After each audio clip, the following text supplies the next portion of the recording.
This isn't revenge. It's just the paperwork for the end. I walked into my home office and there he was, hand deep in my desk drawer. No knock, no hello, just standing there like he owned the place, digging through files that weren't his. Lose something? I asked, sipping my still hot coffee. He turned, wearing that smug look people get when they think they're slick, like he just cracked a clever joke in a work chat. Oh, hey, Sarah said I could grab the quarterly drafts. Told me they'd be in here. Just trying to help her out. Right, I said with a nod. She mentioned you might stop by. I stepped aside and waved toward the desk chair. He's been waiting. That made him freeze. Not just confused, rattled. Then the chair spun around. I've never seen someone go pale so fast. The man in the chair didn't speak, didn't need to. He looked sharp, clean cut, nothing flashy. Gold watch, simple shirt. The kind of guy people forget until they find out he controls who stays hired.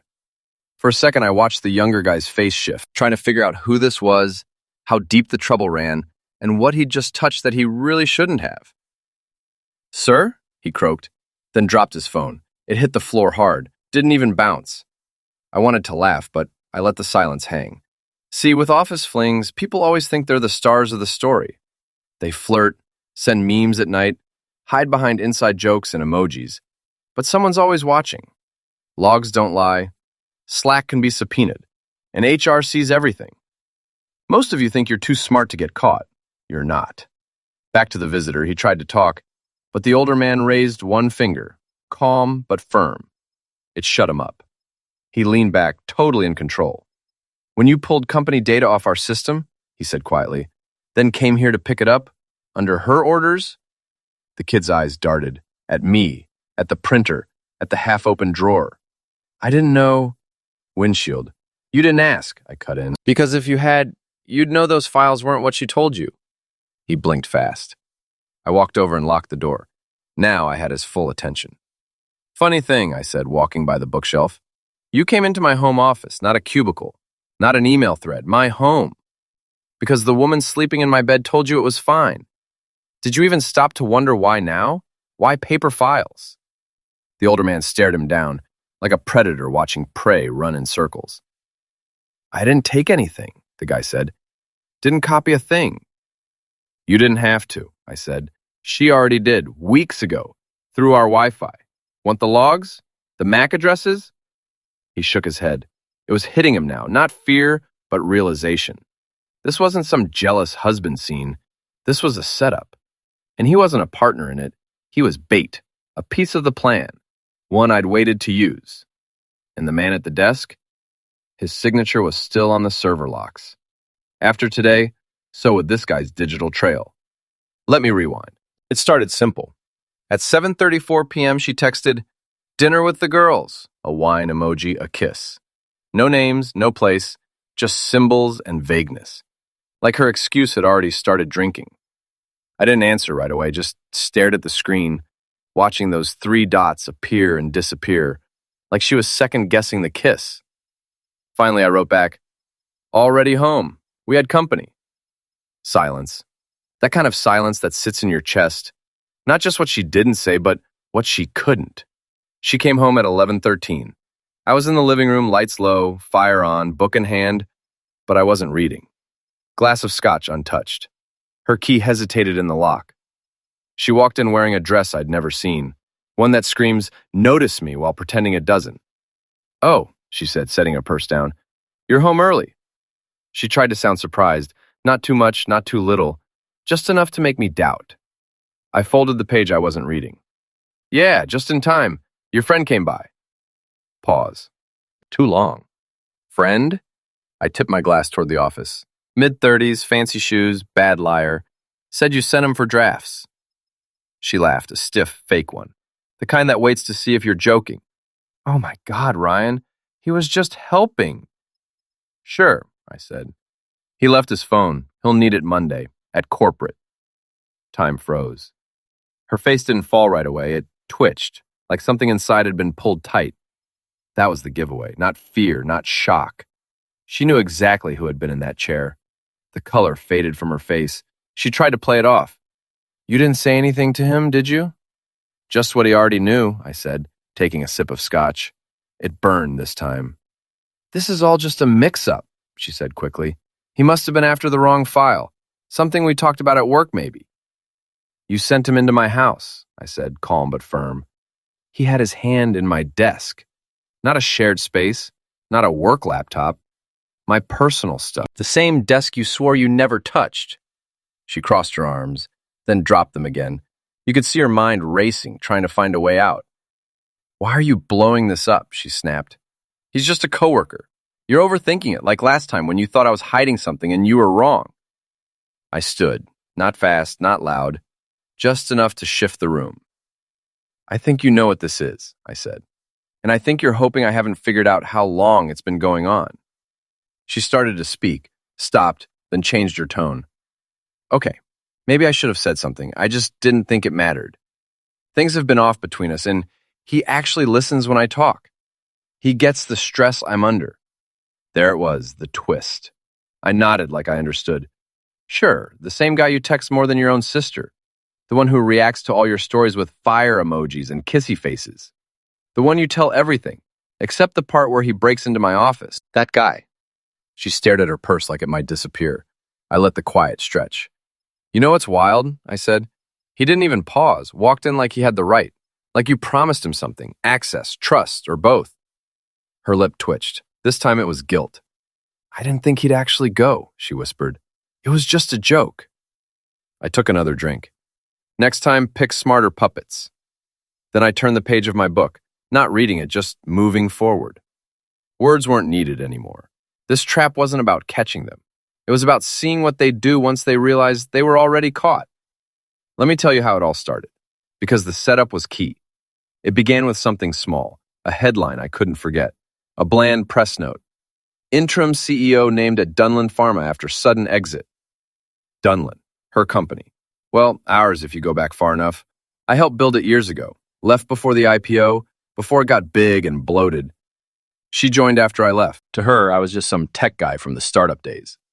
2 weeks ago, I set up lunch in a quiet diner out by the warehouses.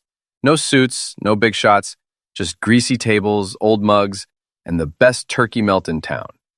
No one pays attention in places like that. He showed up right on time. David Chen.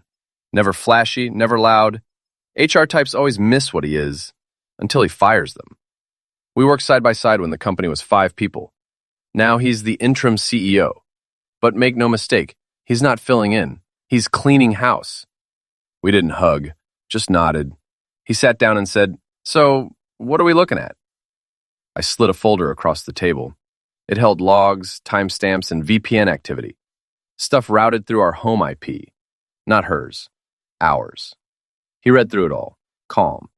On the last page, his eyes narrowed. A faint watermark showed up only under blue light. A trick I made years ago. Still works. Still catches lazy people. "This came from your house?" he asked. 3 times, all late. One while I was asleep. He flipped to the front again. Who had access? She did. Through her team's shared sandbox. Said she was reviewing the quarterly draft. I bought it until I saw the logs. And the guy? I gave a look. You've seen HR records. He smirked. Enough to see the pattern. She always defends him, covers for him. Small things, but steady. I nodded. I had the firewall track anything he touched. Let's just say he's not subtle. David took a sip of his coffee. So, what do you want from this? I want to see his face when he figures out who's been watching. David leaned back, crossed his arms, then said the words that set it all off. Let me sit in that chair, just once. I want to see his face too. He didn't care about cheating, not about love or loyalty. David cared about proof, about data, about stopping leaks before they ruin a company. This isn't personal, he said. It's business, I replied. He tapped the folder. Then we do this clean. Quiet. You lead him in. I'll be in the chair. Legal will be ready. I want his resignation. No press, no mess. Got it. He stood and tossed some cash on the table. One last thing. I looked up. If she's part of this, I want to see her face too. That night, I came home to find her curled up watching a true crime show, glass of wine in hand, phone lighting up every few seconds. She smiled. You're home late. everything okay?" I kissed her head. "Just lunch with an old friend." Then I went downstairs, opened my old laptop, and checked the watermark code. Still working. She hadn't noticed. Neither had he. But come Monday, they'd both see it. What caught my eye wasn't that the file cabinet was open. It was that someone had tried to lock it again. That's not something most people would notice, but I would. I'm the one who always locks it twice. Once to shut it, again to be sure. But this time, the lock clicked wrong. I turned the key, opened the cabinet, and stared for a few seconds before saying anything. 2 files were gone. Each had a red stamp reading, "Archive Draft." Obsolete. You'd have to dig to even know they were in there. But she knew. She'd seen them before. They weren't current versions. That was the trick. The up-to-date ones had been moved weeks ago. These were planted, fake fruit. Old, but close enough to look real. Watermarked and traced with hidden timestamps. You'd never spot it without knowing how the system tracked file hashes. And she didn't. She knew just enough to spot key terms. Just enough to realize the patents weren't public yet. Just enough to think she was getting away with it. But not enough to see that every file left digital footprints. I stood there, not angry, satisfied. The trap had worked. A few weeks earlier, I'd started getting suspicious. Nothing major, just little slips. One day, she left Slack open on the tablet in the living room. I didn't even go looking, just saw the messages. "Ryan, I need that Q3 version you showed. Yours look better than mine. LOL, check your husband's files. I think he's got it somewhere." She added a wink emoji like it was all a joke. That was clue number 1. Clue 2 came the next day. She said she'd been cleaning the home office. The cabinet was still locked, but it felt wrong. When I turned the key, the tumbler scratched. She hadn't relocked it properly. A small detail, but I knew it. So I waited. That night, I acted like I fell asleep on the couch. She crept in, stared at me a little too long, then snuck into the office. I didn't follow. I just checked the smart thermostat app. It tracks movement. 2 feet. 5 minutes in the office. Quick, but not careful. The next morning, I swapped the real files for fakes. They still looked official. Good enough to fool someone who didn't know better. But they'd cause a mess if used. That was the plan. I wanted them to take the bait. Then I uploaded the traceable versions to a private compliance folder at Dunlin Pharma. David and I had built that setup over coffee and shared frustration. A hidden trap that stayed quiet until needed. From that point on, we logged everything. Downloads, searches, device IDs, even Slack access. The whole network was rigged. All I had to do was wait. She tried to cover her tracks. Wiped search history, cleared PDF previews. She didn't know I'd already cloned the drive. Even her Slack edits were pointless. Drafts changed to slides, thinking that would save her. But admin mode sees the first version, always. That's the thing about lies. You can tell them every day at work, in meetings, in reports. But lies don't last. Metadata does. That morning, she kissed me goodbye before heading out for meetings. She looked calm, even proud, like she'd pulled off a trick and no one saw it. I kissed her back. "Good luck with the slides." Clang, she froze for half a second, just long enough to know I'd hit something. Then she left. I walked to the office, opened the cabinet, and confirmed it. The 2 fake drafts were gone. It had begun. What she didn't realize was this. By copying those files, she didn't just steal old data. She stepped into a legal chain of custody. That's when this stopped being about office flirting and became a digital crime scene. He strolled in like a rock star. Monday, 8:46 a.m. Coffee in hand, ID badge swinging, sunglasses still on. You'd think he just landed $1 million deal, not spent his weekend digging through someone else's desk. He was glowing, high-fived someone in ops, winked at the front desk, flashing that big things coming smile. Maybe he thought Friday was behind him. Maybe he thought I'd stay quiet to protect her. Or maybe, most likely, he just didn't think at all. That changed fast. 2 compliance officers showed up at his desk. Smiles polite. "Can you come with us?" He blinked. "Now?" "Yes, boardroom C." "Municipality," he tried to joke. "Should I bring my laptop?" "No need." His hand tightened around his coffee. The first tell. Still trying to play it cool, he followed them. "Hope I'm not getting fired. Haven't even opened today's memes." No one laughed. Boardroom C felt different. Not cold from the air, cold from the energy. Inside were 3 people. Legal, compliance, and me. I sat at the far end, silent. The same man he called Sir on Friday now sat across from him, surrounded by people who could end his career with a few words. The smile left his face. "What's this about?" he asked, trying to act relaxed. The compliance guy didn't even look up. "Have a seat, Ryan." He sat. Legal started, calm, measured. "We're reviewing a potential breach of company policy related to protected files. You've been named in the report." He scoffed. "That's crazy. I didn't take anything." No one argued. Instead, a folder slid in front of him. First page, audit logs from his work laptop. File access, download times, IP matches. Second page, Slack messages, his and hers. Third page, a freeze frame from my hallway camera. Him, caught red-handed, hand in my drawer. His voice cracked. "It's not what it looks like. She told me to." "Who's she?" Compliance asked. He paused. Legal leaned in. "Ryan, we're not here to guess. We're here to determine fault. We have several signs of unauthorized access, off-network downloads, restricted drafts saved to a device issued to you, and now proof you entered private property where those same files were kept." He glanced at me. I didn't move. I didn't speak. I watched him the way someone watches an insect pinned under glass. He looked smaller now, not in size, but in confidence. The bravado had peeled off. "It wasn't my idea," he muttered. "I didn't know they were sensitive. She told me to grab them so we could clean up the deck before the review. I thought it was okay."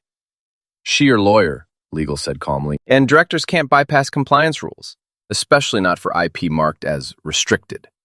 The folder closed. The room went quiet. He reached for his coffee, hands shaking so badly he almost knocked it over. "You know the funny part?" the compliance officer said, twirling a pen. "The system flagged this because of a watermark, a hidden tag in those old drafts you copied. We only caught it because the versions were outdated. The current ones wouldn't have triggered anything." Sexual swallowed hard. That was the sting. He and she tripped the alarm because they grabbed the wrong files. I finally spoke. "Your mistake was thinking this had anything to do with an affair." Fingered at me like a kid caught stealing. "It never was," I said. "This was about access. You crossed a professional line, and now you're dealing with a professional trap." He opened his mouth but stopped. There was nothing to defend. The worst part wasn't punishment. It was the fact that no one in the room was angry. They just looked disappointed. She was laughing when the call came in. Some expensive fusion place, white napkins, valet parking, salads that cost more than steak. Her coworkers were chatting in that bubbly, shallow way office teams do. She was in full performance mode. Perfect smile, perfect nails, phone flipped face down like she was too focused on the moment to check it. Then the screen lit up. "David Chen, corporate line." Her whole body tightened, barely, just enough for someone like me to notice. She excused herself with a little laugh, said something about the restroom or a pet sitter, and slipped away down the hall. She answered with fake cheer. "Hi, David. What's going on?" His voice was cold, not angry, just precise. "We're placing you on temporary leave." Relinquished her. Her smile collapsed. "I'm sorry, what?" "This is related to a possible breach involving an employee who has a known connection to you." Blanks. "What breach?" "I've never..." "Audit logs show restricted files accessed through your home network. This lines up with a physical incident involving another employee. He named you." She tried to speak, but no words came out. "You'll get an email requesting a statement," he continued. "Your access has already been revoked. Return your badge and laptop today. This isn't disciplinary yet, but legal has questions. And so do I." "David," she said, breath sharp. "I didn't approve anything. He misunderstood." "That's not what your Slack messages show." Her eyes widened. "My what?" But the call had already ended. She stood there as the restaurant noise slowly faded back into focus. After a minute, she turned and left. No goodbye, no bill, just gone. When she stepped into the house 15 minutes later, she expected yelling or chaos. Instead, she found me at the kitchen counter, reading a newspaper I never actually read. Calm, coffee in hand. She tossed her bag down. "You told them." "No," I said, still looking at the page. "He told them. I just watched." She let out a sharp breath. "This is insane. They think I planned this." "You didn't?" She snapped her head up. Of course not. I didn't think he'd actually go through your stuff. I met her eyes. But you pointed him to it. She hesitated. Not directly. But you nudged him. Silence. I leaned back. You brought someone into my house. That's where you screwed up. She folded her arms. I didn't think it was a big deal. You didn't think because you assumed this was about us. I tapped the mug. But the moment he opened that drawer, it stopped being personal. It became protocol. You're blowing this way out of... I stood slow and steady. No, you were just acting like none of it was catching up to you. She opened her mouth with some rehearsed excuse about stress and pressure and needing someone else to talk to. But I lifted one finger, not to silence her, but to freeze the act. This isn't about guilt, I said quietly. It's about your pattern. What pattern? You always think you're the smartest person in the room. Problem is, I stepped closer, you forgot whose room it was. She flinched. Check your email, I said, grabbing my coat. Legal's waiting. Where are you going? I looked at her for a long moment, not angry, not smug, just tired. To finally finish something I should have ended 6 months ago. Then I left. Left her standing in a house she no longer understood. Because what ruined her wasn't cheating or ambition, it was arrogance. The kind that blinds you until the phone rings. She waited until dark to talk again. No makeup, no jewelry, hair pulled back like she wanted to seem small and harmless. Like someone who made a mistake. Not the woman who set up her lover to swipe files from her husband's office. I was at the kitchen table again, laptop open, soft music playing, something she used to put on when we still cared enough to cook dinner together. I didn't mean for it to go this far, she said from the doorway. I didn't look up. Define this far. She walked in slowly, hands twitching like she didn't know what to do with them. You made your point. He was dumb. I was dumb, but I never stole anything. I didn't even open the files. It was just a bad choice.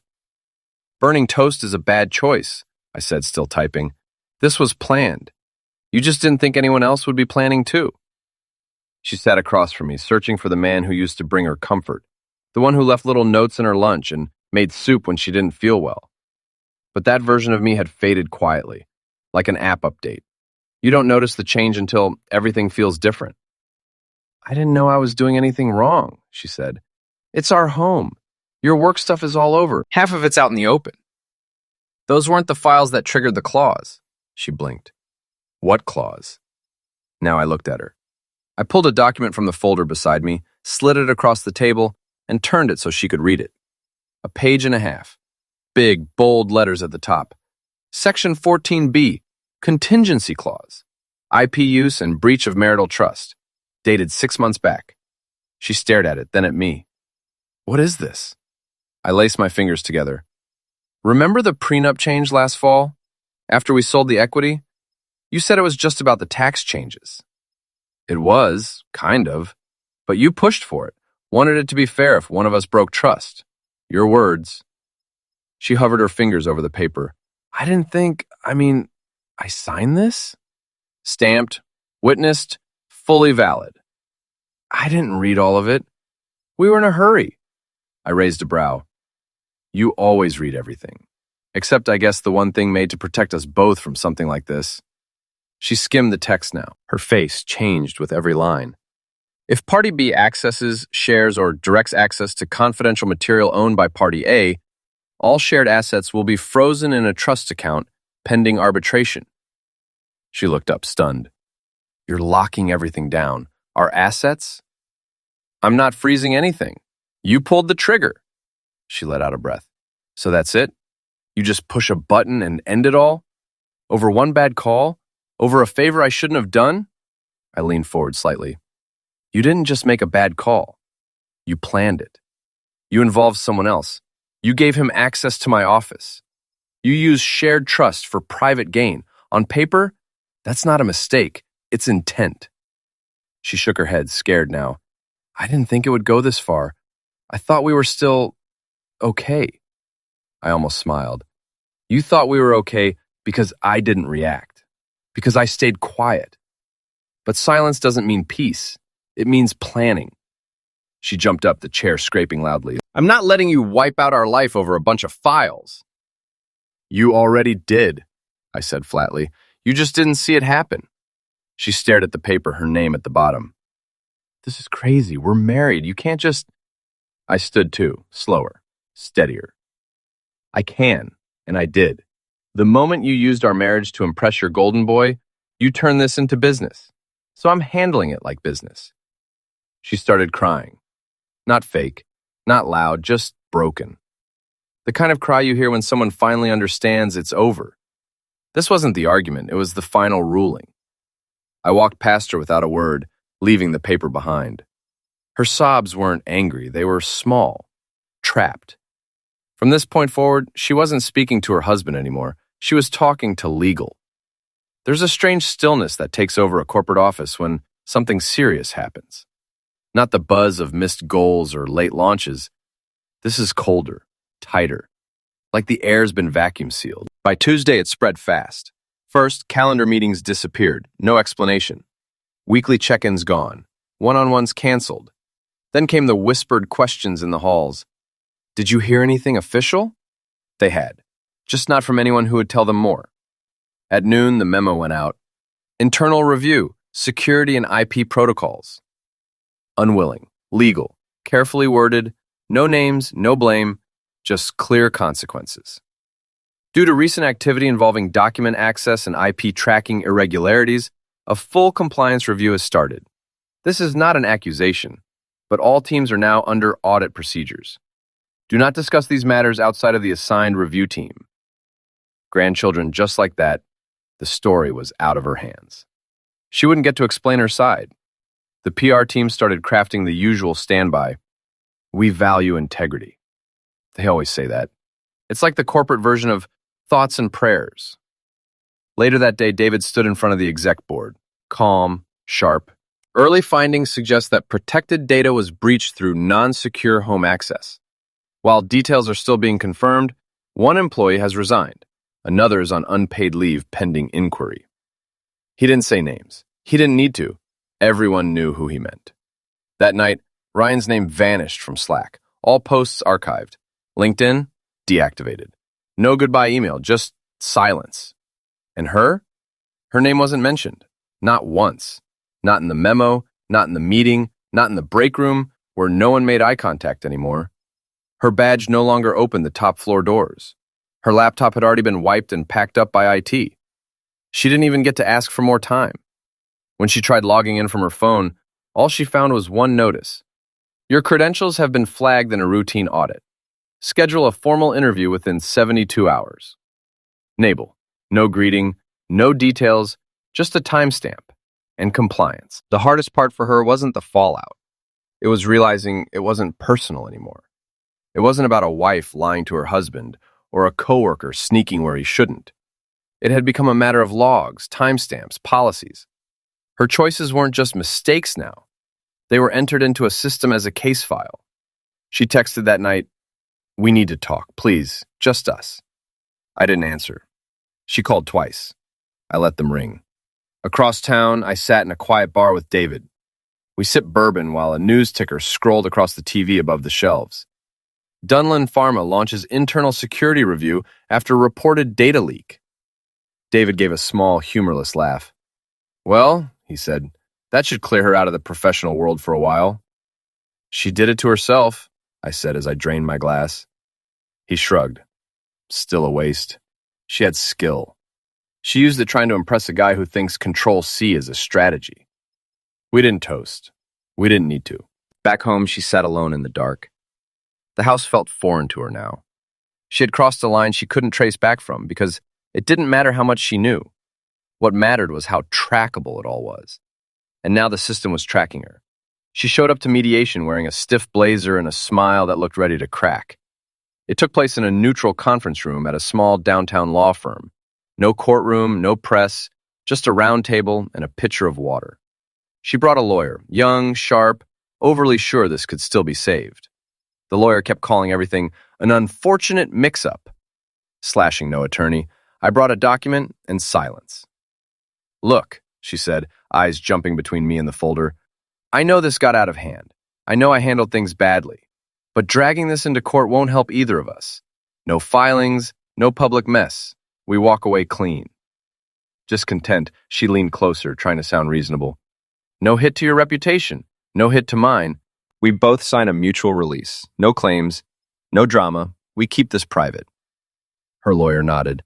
We're ready to finalize today. Full confidentiality, non-disparagement, NDAs, everything tied up. Plunged, I leaned back, untouched water in front of me. Then I opened my folder. 1 page. Not an offer, not a list of terms. A single statement. Alphabetical. I, Sarah, accept full responsibility for the breach of protected data caused directly and indirectly by my actions. I understand this violates trust and forfeits all rights to severance, equity, and compensation under the prenup and corporate policy. She stared at it, then at me, back at the page. You're kidding, she said. This isn't a settlement. It's a confession. Her lawyer grabbed it, scanned it, face tightening. Absolutely not. There's no mutual benefit. You're asking her to take full blame while you walk away shielded. That's correct, I said. You'll never get that in court, the lawyer snapped. It's coercive. This isn't going to court, I said. This is your chance to keep it out. The room went heavy, humid. She glared at me. You really want to ruin me? No, I said, you did that. I'm just finishing the paperwork. Her lawyer whispered to her, words like optics, discovery, subpoenas, emails, jury. She didn't react. She just stared at the signature line, the pen beside it. If I sign this, she whispered, I lose everything. Not everything, I said. Just the version of yourself you pretended to be. She didn't look at me again. She picked up the pen. Her lawyer grabbed her wrist. Don't. We can fight. She pulled her hand free and signed. Quick, clean, no hesitation. By Monday, her name was wiped from every company system. Email locked, server access removed, Slack account closed, LinkedIn quietly edited. Her corporate bio vanished. Severance? 0. No bonus, no equity, no farewell. I didn't brag. I didn't post anything. I didn't even hint at it. But the city knew. Recruiters knew. And little by little, everyone else did too. She wasn't fired. She was erased. Not out of spite, but by process. The paper she signed was filed, stamped, and sent to legal with one subject line. Closure. That's how long it took for people to stop speaking her name like it meant something. The layoffs hit first. Then the job interviews that never followed up. Recruiters who stopped replying. Old coworkers claiming they weren't in charge of hiring anymore. Her inbox grew colder each week. Every connection felt more distant, more formal, like her name came with a warning label. She downsized departments, sold the Audi, tried freelancing under watered-down initials, a vague bio, no past employers listed. She told friends she was consulting now, enjoying her freedom. But the truth leaked in smaller ways. Unpaid invoices, ignored pitches, long days with no replies. Then came the box. Plain brown cardboard. No return address, no delivery note, just sitting in the lobby with her name scrawled in black marker. She carried it upstairs carefully like it might blow up. Inside, a single phone. Black case, scuffed edges, familiar home screen, a photo she hadn't realized she was in. Ryan's phone. Dead battery. No cable, no note, just a strip of paper taped to the front. Never send pawns into offices. Nationality. Nothing else. She didn't cry, she didn't scream. She sat on the floor of her small apartment, leaning against an IKEA cabinet, and read the line again. Because that's all he'd ever been. Not a partner in crime, just a piece on the board, a tool, disposable. She hadn't loved him, she'd used him. Fed him attention, gave him little tasks, kept him close enough to control. And now he was gone. No accounts, no trace. Someone had closed out his story. Not revenge, not drama, just deletion. Her last email to him still showed undelivered. Submerged. She opened her laptop and checked her most recent freelance pitch. Still unread. She shut the lid and looked at the box again. The silence wasn't just emotional now. It was career deep. Long-term, final. This wasn't a warning, it was a record. And in a system built by people like David and me, her name had become exactly what it now was. Redacted.